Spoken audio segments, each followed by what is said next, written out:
আসসালামু আলাইকুম রহমতুল্লাহি বরাকাতু। আলহামদুলিল্লাহ, সালাতু সালামু আলা রাসূলিল্লাহ বাদ। সুপ্রিয় দর্শক শ্রোতা ভাই, আমরা যে সমস্ত প্রশ্ন পেয়েছি সেগুলোর উত্তর দেওয়ার কাজটি শুরু করে দিই। প্রথম প্রশ্ন, কাছ থেকে একজন কিছু টাকা পাবে, টাকাগুলো আমি তাকে মোবাইল ব্যাংকিংয়ের মাধ্যমে পাঠাবো, এক্ষেত্রে আমি কি তাকে ক্যাশ আউটে খরচ দিতে বাধ্য? আপনার কাছ থেকে কেউ যদি টাকা পান তাহলে তার কাছে টাকা পৌঁছানোর খরচ আপনাকেই দিতে হবে। আপনি যদি মোবাইল ব্যাংকিংয়ের মধ্যে টাকা দেন তাহলে সেক্ষেত্রে আপনি তার কাছ থেকে যদি 10,000 টাকা ধার নিয়ে থাকেন, ক্যাশ নিয়েছেন, অথবা ব্যাংকে 10,000 টাকা আপনি গোটাই পেয়েছেন, তাহলে পরিশোধের সময় আপনি তাকে ওই 10,000 টাকা যাতে তিনি পরিপূর্ণভাবে পান সে ব্যবস্থা আপনি করবেন। অর্থাৎ ক্যাশ আউটের টাকা বা পৌঁছানোর যে অতিরিক্ত খরচ সেটা আপনাকে বহন করতে হবে। আর যদি তিনি আপনাকে মোবাইল ব্যাংকিংয়ের মাধ্যমেই 10,000 দিয়ে থাকেন, সেখান থেকে ক্যাশ আউটের খরচ আলাদা তিনি না দিয়ে থাকেন, অর্থাৎ পুরো 10,000 আপনি উঠাতে পারেননি, তাহলে এখন আপনি যেটুকু তার কাছ থেকে গ্রহণ করেছেন ততটুকু আপনি পাঠাবেন। হ্যাঁ, যদি আপনি ক্যাশ আউটের টাকা এক্ষেত্রে, অর্থাৎ তিনি আপনাকে ক্যাশ আউট টাকা দেননি যখন ধার দিয়েছিলেন, এখন আপনি তাকে ক্যাশ আউটের টাকাটা প্লাস করে দেন, তাহলে সেটা আপনার জন্য জায়েজ আছে। অর্থাৎ ঋণ নেওয়ার পর পরিশোধের সময় যদি কেউ একটু বাড়িয়ে দেন, সেটি নাজায়েজ কিংবা হারাম নয়, সরাসরি সুদ সেটি হবে না। আমার পরিচিত একজন ট্রান্সজেন্ডার হওয়ার পথে সে হরমোনাল ইনজেকশন গ্রহণ করেছে, আমার করণীয় কি? দুর্ভাগ্যজনক, কিছু মানুষ আছে যাদের সাইকিয়াট্রিস্টের সাথে দেখা করা দরকার, তাদের সার্ভিস নেওয়া দরকার, কাউন্সেলিং করানো দরকার, এবং নিয়মতান্ত্রিক কাউন্সেলিংয়ের মাধ্যমে যে মানুষগুলো সুস্থ হওয়ার কথা তারা অনেকেই ভুল পথে চলে যাচ্ছেন। ইতিমধ্যে পৃথিবীতে অনেকেই আছেন যারা ইতিমধ্যে এরকম নিজের রূপান্তর করে জেন্ডারকে পরিবর্তন করে নিয়মিত যেহেতু হরমোনাল ইনজেকশন নিতে হয় এবং এটা যেমন ব্যয়বহুল তেমনি এর বহু সাইড এফেক্টও আছে, আত্মহত্যার পথে পা বাড়িয়েছে এরকম বহু মানুষের কথা আমরা জানি। আল্লাহ রাব্বুল আলামিন যে স্বাভাবিক প্রকৃতি দিয়ে আমাদেরকে সৃষ্টি করেছেন, এই প্রকৃতির বাইরে কোথাও গিয়ে মানুষ আসলে সুখ প্রশান্তি যেটাকে আমরা বলি সেটা আসলে কখনো অনুভব করতে পারে না।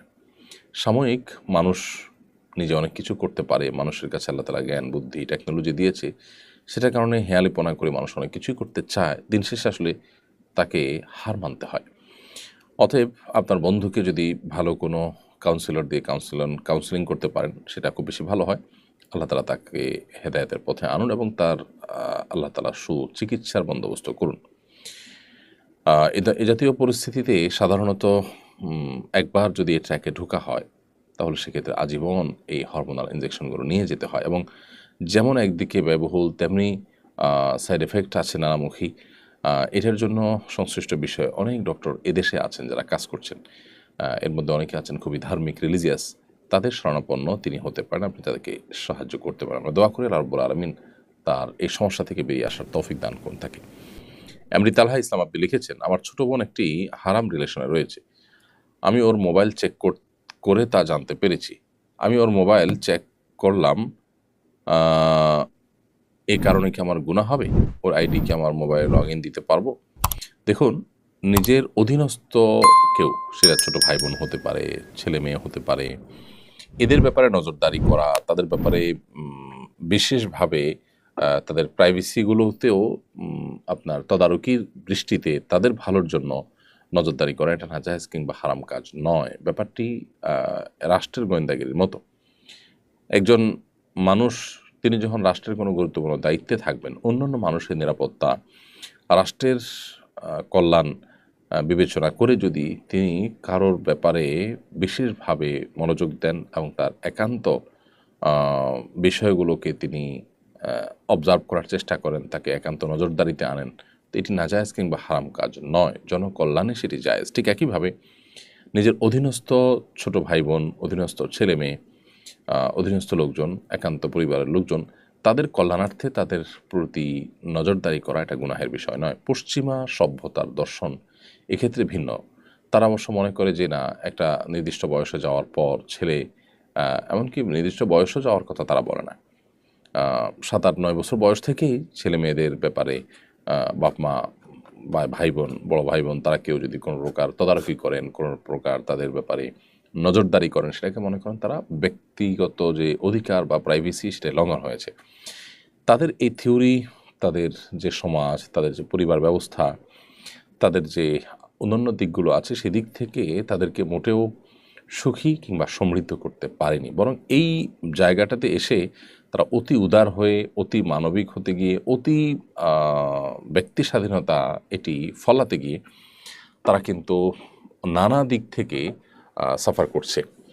এর মধ্যে একটা হলো যে অল্প বয়সেই কিন্তু সন্তানদের মধ্যে ডিপ্রেশন চলে আসছে, যা খুশি তা করার যে প্রবণতা, যে বয়সে তার ভালো মন্দ বোঝার কথা না সে বয়সে সে যা খুশি তা করা শুরু যখন করে দেয়, দিন শেষে তার জন্য আসলে কল্যাণকর কোনো কিছু বয়ে আসে না। এই জায়গাতে ইসলামী দর্শনটা হলো যে অভিভাবক হিসাবে আপনি আপনার ছেলে মেয়ে, আপনার ভাই বোন, তাদের যদি অন্যায় পথে যাচ্ছে বলে মনে হয় তাহলে আপনি তদারকি করতে পারবেন, তবে সেটি শুধুই তাদের অন্যায় পথ থেকে বিরত রাখবার প্রয়োজনে, সেই স্বার্থে। এছাড়া চাইলেই আপনি তার সমস্ত প্রাইভেসি লঙ্ঘন করবেন সেটার কথা কিন্তু ইসলাম বলে না। তার সতর আছে, তার ব্যক্তিগত অন্যান্য বিষয় আছে, এগুলো আপনি চাইলেই লঙ্ঘন করার অধিকার ইসলাম আপনাকে দেয়নি। তো এই যে তার আইডি প্রতি নজরদারি করা, তার গতিবিধির প্রতি খেয়াল করা, কার সাথে যাচ্ছে, কী বই পড়ছে, এগুলো অবশ্যই আপনার শুধু আপনার জন্য জায়েজ নয়, বরং এটা আপনার দায়িত্বের মধ্যে পড়ে তার কল্যাণ বিবেচনা করে। একটা ছোট শিশু, সে নিজের ভালো মন্দ বোঝে না, সে যদি আগুন ধরতে চায় তাহলে আমরা তাকে কিন্তু আগুন ধরতে দেবো না। সে যদি মোমবাতিতে জ্বলা আগুন ধরতে চায়, ছুরি ধরতে চায়, আমরা তাকে কিন্তু বাধা দিব। কেন? কারণ সে নিজের ভালো মন্দ বোঝে না। ঠিক একইভাবে নিজের অধীনস্থ ছোট ভাই বোন, ছেলে মেয়ে, তাদের কল্যাণ অকল্যাণের পথ তাদের পরিপূর্ণভাবে বোঝার মতো, পরখ করবার মতো বয়স না হওয়ার কারণে অভিভাবকদের সেখানে কিন্তু ইন্টারফেয়ার করার প্রয়োজনীয়তা রয়েছে। যারাই এ ব্যাপারে যথেষ্ট নজরদারি করেছেন তাদের পরিবারের ছেলেমেয়েরা অবশ্যই নজরদারির ক্ষেত্রে যে শরিয়ার নিয়ম মেনটেন করতে, অনেকে অতিরিক্ত বাড়াবাড়ি করে, অতিরিক্ত কড়াকড়ি করে শরিয়ার সীমানাও লঙ্ঘন করে ফেলেন, সেক্ষেত্রে তাকে সেটার জন্য অবশ্যই সাফারার হতে হয়। কিন্তু যারা শরিয়ার নির্দেশনাকে মেনে ব্যালেন্স করে কাজটি করেন তাদের সন্তানরা সাধারণত বকে যাওয়ার হাত থেকে রক্ষা পায়।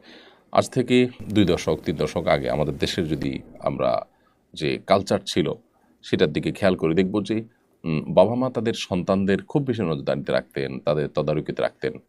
সেই সন্তানরা কিন্তু বড় হওয়ার পর বাবা মার প্রতি কোনো বিরক্তি প্রকাশ করেনি, বরং তারা অনেক খুশি হয়েছেন যে বাবা মার তদারকির কারণে তাদের অনেক কল্যাণ বয়ে এসছে। আজ আমরা পশ্চিমা সভ্যতার প্রভাবে আমাদের সমাজে অনেকেই অতি উদার হতে দেখা যায় সন্তানদের ব্যাপারে, অধীনস্থদের ব্যাপারে। এর কুফলও কিন্তু আমাদের চোখের সামনে আমরা অনবরত দেখতে পাচ্ছি, চতুর্পাশে দেখতে পাচ্ছি, কদিন পরপরই দেখতে পাই যে বাবা মার কীভাবে অবাধ্য হয়ে যায় ছেলেমেয়েরা, ভাই বোনরা। এবং পশ্চিমা দুনিয়াতে যে বৃদ্ধাশ্রমের কালচার ডেভেলপ হয়েছে এবং বৃদ্ধরা একাকী নিঃসঙ্গ জীবন তারা কাটিয়ে ফেলছে, এসবগুলো তাদের ওই যে অতি স্বাধীনতার যে ব্যাপার তাদের মধ্যে রয়েছে তার কুফল তারা কিন্তু ভোগ করছে।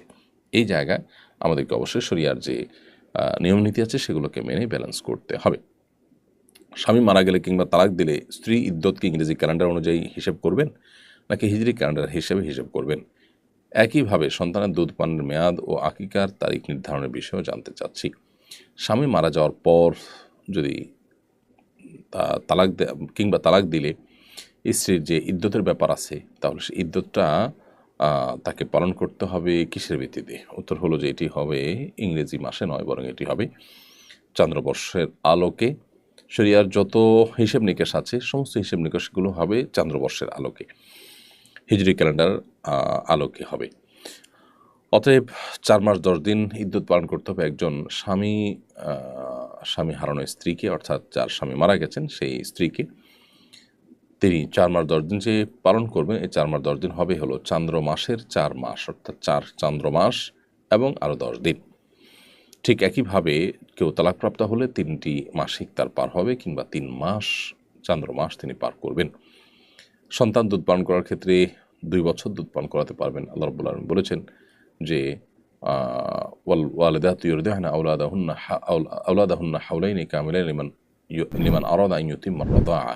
মায়েরা তাদের সন্তানকে যারা পরিপূর্ণভাবে দুধ পানের পুরো সময়টা পান করাতে চান তারা 2 বছর দুধ পান করাতে পারবেন। এখানে 2 বছর বলতে চন্দ্রবর্ষের আলোকে 2 বছর।